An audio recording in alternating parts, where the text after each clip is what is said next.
તો આજથી સંસદના બજેટ સત્રનો પ્રારંભ રાષ્ટ્રપતિ દ્રૌપદી મુર્મુ સંસદના બંને ગૃહોને સંબોધન કરશે। રાષ્ટ્રપતિના અભિભાષણ સાથે આર્થિક સર્વેક્ષણ રજૂ કરવામાં આવશે। તો આવતીકાલે દેશનું કેન્દ્રીય બજેટ રજૂ થશે। કેન્દ્રીય નાણામંત્રી નિર્મલા સીતારમણ બજેટ રજૂ કરશે। નિર્મલા સીતારમણ સતત 8મું બજેટ રજૂ કરશે। તો બજેટ સત્ર 4 એપ્રિલ સુધી 2 તબક્કામાં યોજાશે। પહેલો તબક્કો 31 જાન્યુઆરીથી 13 ફેબ્રુઆરી સુધી ચાલશે। તો બજેટ સત્રના પહેલા તબક્કામાં 9 બેઠકો થશે। પીએમ મોદી 6 ફેબ્રુઆરીએ રાજ્યસભામાં ચર્ચાનો જવાબ આપી શકે છે। તો સત્રનો બીજો તબક્કો 10 માર્ચથી 4 એપ્રિલ સુધી ચાલશે।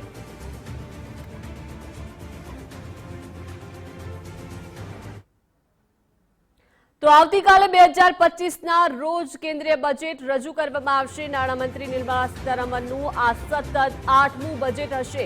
બજેટ 2025માં એક્સાઇઝ ડ્યુટીમાં ઘટાડો થવાની શક્યતા છે। એક્સાઇઝ ડ્યુટી ઘટતા પેટ્રોલ ડીઝલના ભાવમાં ઘટાડો થશે। હાલમાં પેટ્રોલ પર ₹19.90, ડીઝલ પર 15.80 ડ્યુટીની વસૂલાત થઈ રહી છે। ત્યારે કન્ઝ્યુમર ઇલેક્ટ્રોનિક્સ સંબંધિત ભાગો પર આયાત ડ્યુટી ઘટી શકે છે। આયાત ડ્યુટી ઘટતા મોબાઈલ જેવી વસ્તુઓ સસ્તી થવાની પણ શક્યતાઓ છે। તો સોના ચાંદી પર આયાત ડ્યુટીમાં વધારાથી ભાવ વધવાની પણ શક્યતા છે। તો ભારતીય ઉદ્યોગ સંઘે સરકારને એક્સાઇઝ ડ્યુટી ઘટાડવાની ભલામણ કરી છે। ઇલેક્ટ્રોનિક્સ સંબંધિત ભાગો પર આયાત ડ્યુટીમાં ઘટાડો થવાથી સ્થાનિક ઉત્પાદનને વેગ મળશે। મહત્વનું છે કે ગત બજેટમાં સરકારે આયાત ડ્યુટી 15%થી ઘટાડીને 6% કરી હતી।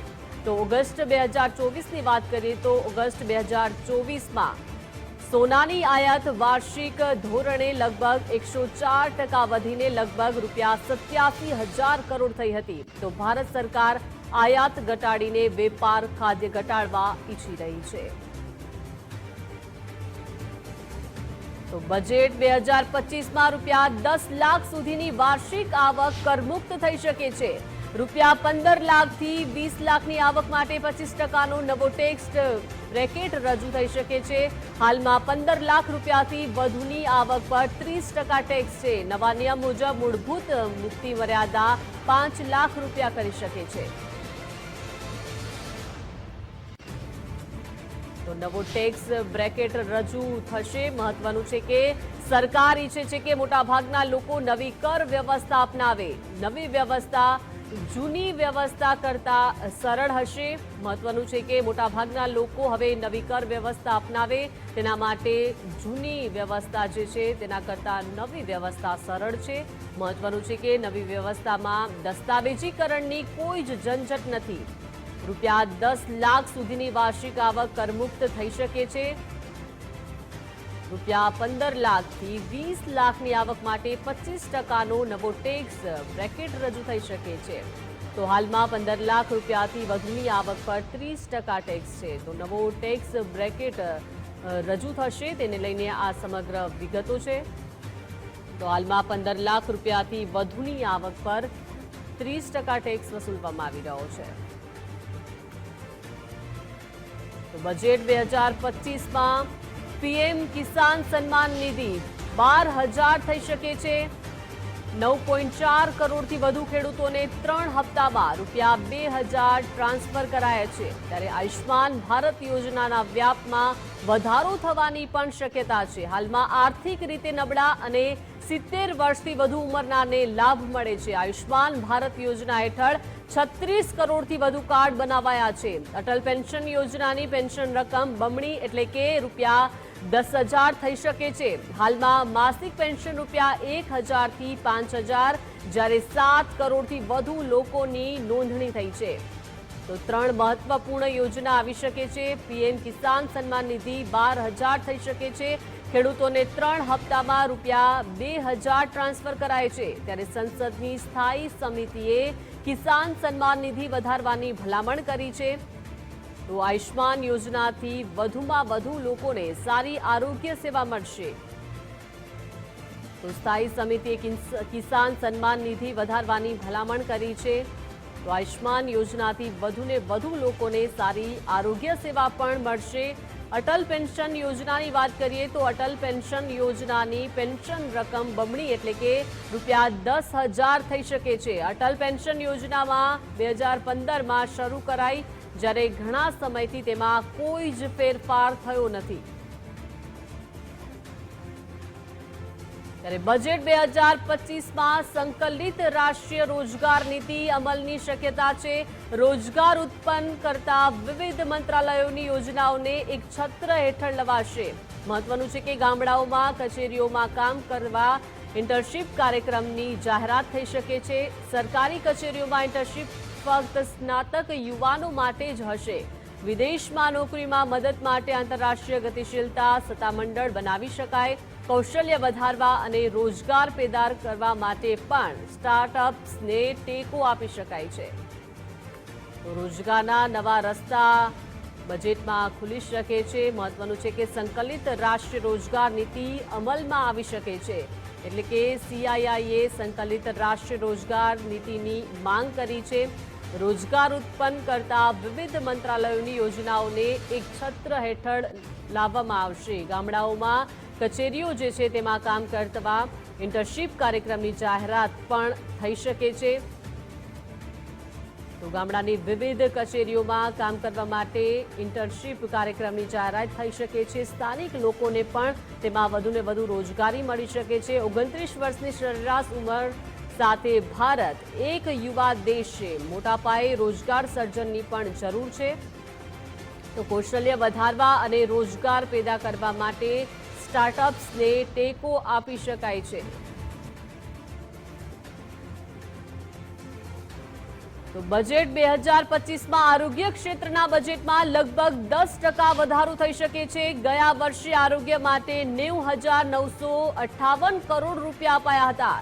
MRI જેવા તબીબી ઉપકરણો પરની આયાત ડ્યુટી ઘટાડી શકાય છે। હાલમાં તેના પર મૂળભૂત કસ્ટમ ડ્યુટી 7.5%થી 10%ની વચ્ચે છે। તો મેડિકલ કોલેજોમાં 75,000 બેઠકો ઉમેરવાનો રોડમેપ પણ રજૂ થઈ શકે છે। તો આરોગ્ય સુવિધાઓમાં સુધારો થશે। મહત્વનું છે કે આરોગ્ય ક્ષેત્રના બજેટમાં લગભગ 10% વધારો થઈ શકે છે। આરોગ્ય માળખાગત સુવિધાઓ સુધારવા આરોગ્ય બજેટમાં વધારો ખૂબ જ જરૂરી છે અને તે વધારો જે છે તે પણ થઈ શકે છે। કસ્ટમ ડ્યુટીમાં ઘટાડાથી તબીબી ઉપકરણોના ભાવ ઘટશે, એટલે કે ડ્યુટીમાં ઘટાડો થશે તો તબીબી ઉપકરણોના ભાવમાં ઘટાડો થશે। પરીક્ષણો સસ્તા થશે। MRI જેવા તબીબી ઉપકરણો પરની આયાત ડ્યુટી ઘટાડી શકાય છે। મેડિકલ કોલેજોમાં 75,000 બેઠકો ઉમેરવાનો પણ રોડમેપ રજૂ થઈ શકે છે। WHO મુજબ દર 1,000 લોકો માટે ઓછામાં ઓછો એક ડોક્ટર જરૂરી છે, ત્યારે 75,000 બેઠકો ઉમેરવાનો પણ અત્યારે મેડિકલ કોલેજોમાં રોડમેપ જે છે તે રજૂ થઈ શકે છે। તો બજેટ 2025માં સસ્તા ઘર ખરીદવા માટેની કિંમતો મર્યાદા જે છે તે પણ વધી શકે છે। મહાનગરમાં મકાનોની કિંમત ₹45 લાખ વધારીને 70 લાખ થઈ શકે છે। અન્ય શહેરો માટે કિંમત મર્યાદા ₹50 લાખ હોઈ શકે છે। હોમ લોનના વ્યાજ પર કરમુક્તિ વધારીને ₹5 લાખ થઈ શકે છે। એટલે કે ઘર ખરીદવું સરળ બનશે। મહત્વનું છે કે બજેટ 2025માં સસ્તા ઘર ખરીદવા માટે કિંમત મર્યાદા વધારી શકાય છે। મહાનગરોમાં મકાનોની કિંમત 45 લાખ વધારીને 70 લાખ થઈ શકે છે। તો અન્ય શહેરોમાં કિંમત મર્યાદા ₹50 લાખ હોઈ શકે છે। તો મેટ્રો સિટી માટે મકાનોની કિંમત ₹45 લાખ વધારીને 70 લાખ થઈ શકે છે। સસ્તા ઘર ખરીદવા માટેની કિંમત મર્યાદામાં વધારો કરવામાં આવી શકે છે, એટલે કે હોમ લોનના વ્યાજ પર કર મુક્તિ 2 લાખથી વધારીને ₹5 લાખ પણ થઈ શકે છે। 2030 સુધીમાં પોસાય તેવા મકાનોની અછત વધીને ₹3.12 કરોડ થઈ શકે છે।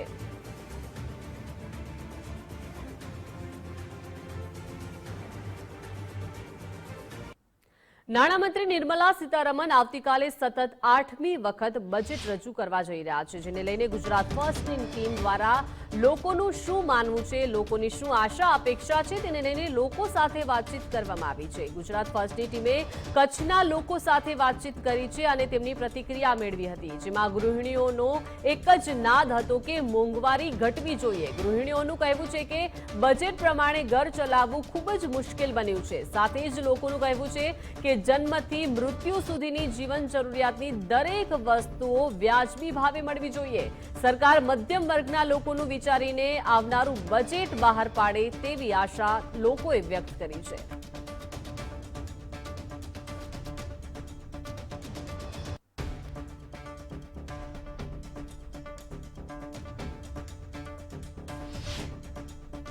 સતત વધતી મોંઘવારીના કારણે લોકો ખૂબ મુશ્કેલીઓનો સામનો કરવો પડે છે। ત્યારે આપણે જોઈએ છીએ કે વધતી મોંઘવારીના કારણે નાના પાયાના અને મધ્યમ વર્ગના લોકોને ખૂબ આવકમાં ઘટાડો થઈ રહ્યો છે। તેઓ આવકના ઓછી હોવાના કારણે લોકો પૂરતા પ્રમાણમાં વસ્તુઓ મેળવી શકતા નથી। ગૃહિણી તરીકે એક જ અપેક્ષા છે કે આ મોંઘવારી વધી રહી છે, જો એને મોંઘવારી કરોડરજ્જુ કહેવાય ને, કરોડરજ્જુ છે માણસની, એ કરોડરજ્જુ તૂટી જાય છે। કારણ કે મધ્યમ વર્ગ માટે અને નાના વર્ગ માટે આ મોંઘવારી ખરેખર એક આપણે કહીએ તો ઘર ચલાવવામાં ખૂબ જ મુશ્કેલી પડે છે। કારણ કે બજેટ પ્રમાણે ઘરમાં જે પ્રમાણે આવક હોય એ પ્રમાણે ખર્ચો થાય છે। ઘણીવાર એવું થાય છે કે વસ્તુ પણ પૂરતી લેવાતી નથી અને બાળકોને શિક્ષણ આપવું હોય એમાં પણ ખૂબ જ આ બજેટ નડતરરૂપ થાય છે। તો અમે સરકારશ્રીને એક જ વિનંતી કરીએ છીએ કે તમે ગૃહિણીની વ્યથા સમજો। ગૃહિણીનું એક જે ગૃહિણી ઘર ચલાવી રહી છે એ કઈ રીતે ચલાવી રહી છે, કેટલી આવક જોઈએ અને કઈ આવકમાંથી ચલાવી રહી છે। અત્યારે દરેકના પગાર સરખા હોતા નથી, મધ્યમ વર્ગ છે, મધ્યમ વર્ગના બજેટ એ પ્રમાણે હોય છે। તો તમે સરકારશ્રીને એક જ વિનંતી છે કે તમે આ જે વધારો કરો છો એ મર્યાદિત રાખો। એ અપેક્ષા છે સરકારશ્રી પાસે કે અત્યારે જોઈએ છીએ તો ખર્ચા બહુ વધી ગયા છે। આજે મોંઘવારીનું એટલું વધી ગયું છે કે નાનામાં નાનો માણસ ચટણી રોટલી ખાતો હતો, પણ આજે લસણના ભાવ કે ડુંગળીના ભાવ એ પણ બહુ વધી ગયા છે। તો માણસ ખાય તો શું ખાશે આજે? તો આપણે એ લોકોની પણ સામે જોઈએ તો ત્યારે એ લોકોને ના કોઈ ઉપાય ના સૂચતા ક્યાંક ચોરી ચકાર કે ડાકુ કરવા માંડી જાય તો આ પણ બહુ ખોટું થાય છે કે પોતાનું બજેટ પૂરું ના થઈ શકે, ઘરમાં ખર્ચા પૂરા ના પાડી શકે, એના માટે એ લોકો ખોટા કામ કરવા માંડી જાય છે। આજે મોટે ભાગે સૌથી વધારે તકલીફ છે ને મધ્યમ વર્ગના માણસને પડે છે, કારણ કે સરકાર જે વોટનું રાજકારણ રમે છે ને એમાં નીચલા થરના કે આવક ઓછી છે એ લોકોને બધું મફત કરીને મત લેવા માંગે છે। પણ ખરેખર મફત આપવા સાથે બીજાને વાંધો નથી, પણ એના હિસાબે જે મોંઘવારી વધે છે ને એના માણસોને બહુ તકલીફ પડે છે। આજે ગૃહિણીઓ ઉપર મોંઘવારીની બહુ વધારે વાતો એટલે કરે છે કારણ કે બધી જગ્યાએ ગૃહિણીઓ કમાતી નથી, ઘરવાળો કમાતો હોય છે, એટલે ઘરવાળો જેટલા કમાય એ પ્રમાણે એને હલાવવું પડે છે, એટલામાં એને પૂરું કરવું છે। અને મધ્યમ વર્ગનો માણસ ક્યાંય સહાય લેવા જઈ શકતો નથી, એને શરમ આવે છે, એને સ્વમાન ઘવાય છે। એટલે સરકારે પેલો એ વિચાર કરવો જોઈએ કે માણસનું ક્યાંય સ્વમાન ન ઘવાય અને એને પૂરતી દરેક વ્યવસ્થાઓ જન્મથી કરણ મરણ સુધીમાં શિક્ષણ હોય, આરોગ્ય હોય, કંઈ પણ હોય એ બધું વ્યાજબી ભાવે એમને મળી રહે। ખરેખર સરકારે એના માટે રાખવું જોઈએ કે જે બજેટ વધે છે અત્યારે ગૃહિણી માટે પણ વસ્તુ બજારમાં લેવી, આ તે એના માટે પણ મોંઘવારી બહુ, તો મોંઘવારી કંઈક ઓછી થાય એવી ઈચ્છા છે। કે આજે માણસનું જીવન જીવવું બહુ અઘરું પડી ગયું છે અને આ લોકો જે કીધું કે મધ્યમ વર્ગ ક્યાં હાથ લાંબો કરી શકતો નથી, નીચલા વર્ગને કાંઈ માંગવાનો છે નહીં અને પૈસાવાળાને તો કોઈ મોંઘવારી નડતી નથી, માટે આ મધ્યમ વર્ગને બજેટમાં ખૂબ રાહત આપો તો મધ્યમ વર્ગ જીવી શકે, એની જે અડધી રોટલી ખાય છે એની એક રોટલી ખાઈ શકે।